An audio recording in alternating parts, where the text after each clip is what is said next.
সন্তানকে যে কোনো দুর্ঘটনা ও বিপদ থেকে বাঁচতে পিতামাতারা 3টি আমল করবেন।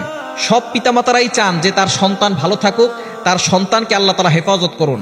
কিছু আমল রয়েছে যে আমলের মাধ্যমে আল্লাহ পাক রব্বুল আলামিন আপনাকে বিপদ থেকে হেফাজত করতে পারেন। মনে রাখবেন, দোয়া হচ্ছে এমন জিনিস যে দোয়ার মাধ্যমে আল্লাহ তাআলা আপনাকে বিপদ থেকে বাঁচাতে পারেন। ফর এক্সাম্পল, আপনার তাকদীরে লেখা ছিল বড় একটা বিপদ হবে, কিন্তু আপনি দোয়া পড়েছেন অথবা আপনি আল্লাহর কাছে কোনো ইবাদত করেছেন, এই ইবাদতের মাধ্যমে আল্লাহ পাক রব্বুল আলামিন আপনাকে এই বড় বিপদ থেকে হেফাজত করতে পারেন। এজন্য সন্তান বাহিরে গেলে দুর্ঘটনা, অ্যাক্সিডেন্ট থেকে বাঁচানোর জন্য তাকে 3টি আমল করে যদি বের করতে পারেন, দেখবেন আপনার সন্তানকে আল্লাহ পাক রব্বুল আলামিন নিজে হেফাজত করবেন। 1 নাম্বার হচ্ছে রক্ষা কবচ 2টি সূরা, সূরা ফালাক এবং সূরা নাস। নবীজি সাল্লাল্লাহু আলাইহি ওয়াসাল্লাম এই 2টি সূরা সব সময় তার 2জন নাতি ছিলেন হাসান হোসেন রাদিয়াল্লাহু তাআলা আনহুমাকে পড়ে ফু দিয়ে দিতেন।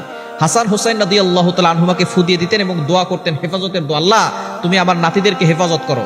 এই দোয়ার বদৌলতে আল্লাহ তাআলা তার নাতিদেরকে হেফাজত করতেন। সুতরাং আমরা যখনই আমাদের সন্তান বাহিরে যাবে তখন আউযুবিল্লাহ বিসমিল্লাহ সহকারে সূরা ফালাক, সূরা নাস 3বার পড়ব। সূরা ফালাক 3বার, সূরা নাস 3বার পড়ে সন্তানের মাথায় ফু দিয়ে দিন।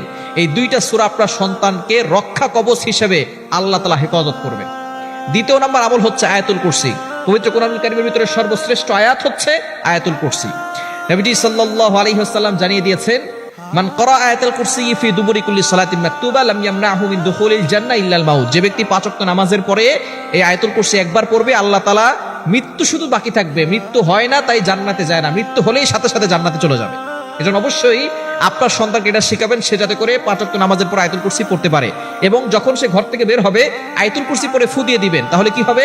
আল্লাহ তাআলা একজন ফেরেশতা নিযুক্ত করবে, এই ফেরেশতা তাকে প্রটোকল দিবে, এই ফেরেশতা তাকে প্রোটেকশন করবে সকল বিপদ আপদ থেকে, দুর্ঘটনা থেকে, অ্যাক্সিডেন্ট থেকে। আল্লাহ পাক রব্বুল আলামিন আপনার সন্তানকে ওই ফেরেশতার মাধ্যমে হেফাজত করবেন। এজন্য দুর্ঘটনা, অ্যাক্সিডেন্ট থেকে বাঁচানোর জন্য, বিপদ আপদ থেকে বাঁচার জন্য সন্তানকে সূরা বাকারার 255 নম্বর আয়াত, 3 নাম্বার পারার 1 নাম্বার পৃষ্ঠার 8, 9, 10, 11, 12 এই লাইনগুলোতে সূরা বাকারা 255 নম্বর আয়াতটি হচ্ছে আয়াতুল কুরসি। এটা পড়ে ফু দিয়ে দিবেন। 3 নাম্বার আমল হচ্ছে বিসমিল্লাহিল্লাযী লা ইয়াদুররু মা ইসমিহি শাইউন ফিল আরদি ওয়ালা ফিস সামাই ওয়া হুয়াস সামিউল আলিম। এটা 3বার পড়ে বাচ্চাকে ফু দিবেন। এই 3টি আমল যদি আপনি করেন, দুনিয়ার কোনো কিছু আপনার সন্তানকে ক্ষতি করতে পারবে না। আসমান ও জমিনের ভিতরে যত ক্ষতিকর জিনিস আছে, সেটা মানুষ শয়তান বলেন, জিন শয়তান বলেন, কোন ধরনের দুশমন আপনার সন্তানকে ক্ষতি করতে পারবে না। বর্তমানে কিডন্যাপিং হচ্ছে, সন্তানকে অনেক সময় নিয়ে যাওয়া হচ্ছে, অনেক সন্তান গাড়ি অ্যাক্সিডেন্ট করতেছে, বিপদে পড়ে যাচ্ছে। এই সকল ধরনের বিপদ থেকে আপনার সন্তান হেফাজত থাকবে, বিপদ আপদ থেকে হেফাজত করবে। প্রতিটি মা বাবার এই 3টি আমল শিখে রাখা দরকার এবং এই আমলগুলো করলে সন্তানকে আল্লাহ হেফাজত করবে।